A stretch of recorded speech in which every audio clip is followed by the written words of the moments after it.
Kelly's theory of causal attribution theory. So theories attribution theory 2 theories ఉన్నాయి. Kelly's theory of causal attribution theory, correspondence inference theory.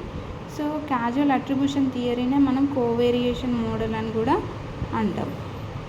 So దీంట్లో 3 components ఉన్నాయి. So 3 components ప్రకారము so మనం ఒక బిహేవియర్కి గల కారణం internal అట్రిబ్యూషనా ఎక్స్టర్నల్ అట్రిబ్యూషనా అని మనము చెప్పగలుగుతాం అన్నమాట. దీంట్లో కాన్సిస్టెన్సీ అండ్ డిస్టింక్టివ్నెస్.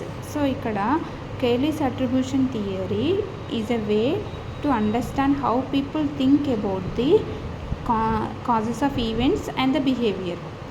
సో ఇక్కడ కాన్సెన్స్ అంటే ఏంటి? Do others same thing in the same situation. So ఇక్కడ కాన్సెన్స్ అంటే అందరూ ఒకే మాట మీద ఉండడం అన్నమాట. ప్రతి ఒక్కరు ఒకే మాట మీద ఉంటే దాన్ని మనం కాన్సెన్స్ అంటారు. కన్సిస్టెన్సీ, ఇప్పుడు ఒక పర్సను సిమిలర్ సిచ్యువేషన్లో వివిధ రకాలైన సిచ్యువేషన్లు అయిన పరిస్థితులలో కూడా ఒకటే విధంగా కాన్స్టెంట్గా ఒకటేలాగా ఉండడం, అతని బిహేవియర్ అనేది చేంజ్ కాదు, దాన్ని మనం కాన్సిస్టెన్సీ అంటారు.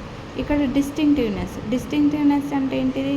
ఒక పర్సన్ డిఫరెంట్ సిచ్యువేషన్లో డిఫరెంట్గా బిహేవ్ చేస్తాడు, దాన్ని మనం డిస్టింక్టివ్నెస్ అని అంటాం. సో ఇక్కడ చూస్తే మనకు so your friend is late to the school.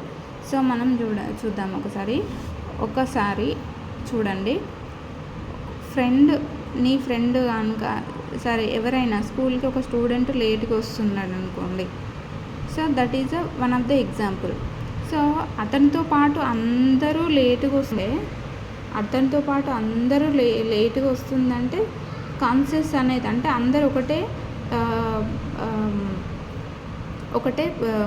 దానిపైన ఉన్నారని అర్థం అన్నమాట, ఒకటే డెసిషన్ పైన ఉన్నారు. సో కాన్షియస్ అప్పుడు ఎట్లుంటుంది? ఏంటిది? హై ఉంటుంది అన్నమాట. సో నెక్స్ట్ కన్సిస్టెన్సీ అంటే సో ఆ ఒక్క స్టూడెంట్ రెగ్యులర్గా లేటుగా వస్తున్నాడు, స్టేబుల్గా లేటుగా వస్తూనే ఉన్నాడు, పక్కన వాళ్ళు లేటుగా వచ్చినా రాకపోయినా అతను రోజు లేటుగా వస్తున్నాడు. So that is the consistency, కంటిన్యూగా లేటుగా వస్తున్నాడు. సో అప్పుడు కాన్సిస్టెన్సీ ఎట్లుంటుంది? హై ఉంటుంది అన్నమాట. సో డిస్టింక్టివ్నెస్ అంటే ఏంటిది? అంటే యూనిక్నెస్. సో ఒక స్కూల్కి లేటుగా వస్తాడు అండ్ నెక్స్ట్ ఇంకేంటిది? వేరే సిచ్యువేషన్స్లో తొందరనే వెళ్తాడు. స్కూల్కి మాత్రం లేటుగా వచ్చినప్పటికి కూడా వేరే ఫంక్షన్స్ కానీ సంథింగ్ దేనిపైన కానీ ఎక్కడికన్నా వెళ్ళినప్పుడు ఎట్లుంటుంది? సో వెళ్ళినప్పుడు సేమ్ కరెక్ట్ టైంకి వెళ్తాడు. అంటే ఒక సిచ్యువేషన్లో ఒకలాగా ఇంకో సిచ్యువేషన్లో ఇంకొకలాగా బిహేవ్ చేస్తున్నాడు అనమాట. దాన్ని మనం డిస్టింక్టివ్నెస్ అని అంటాం. ఇప్పుడు డిస్టింక్టివ్నెస్ అనేది డిఫరెంట్గా ఉన్నది, యూనిక్గా ఉంది అని అంటే అది ఇంటర్నల్ అట్రిబ్యూషన్, అతని స్వభావం అంతే అని అర్థం అన్నమాట. ఇక్కడ చూడండి. నెక్స్ట్ కన్సిస్టెన్సీ అతను రోజు అదే విధంగా వస్తున్నాడు అంటే కూడా సో అది ఇంటర్నల్ అట్రిబ్యూషన్, అతని స్వభావం అంతే అన్నమాట.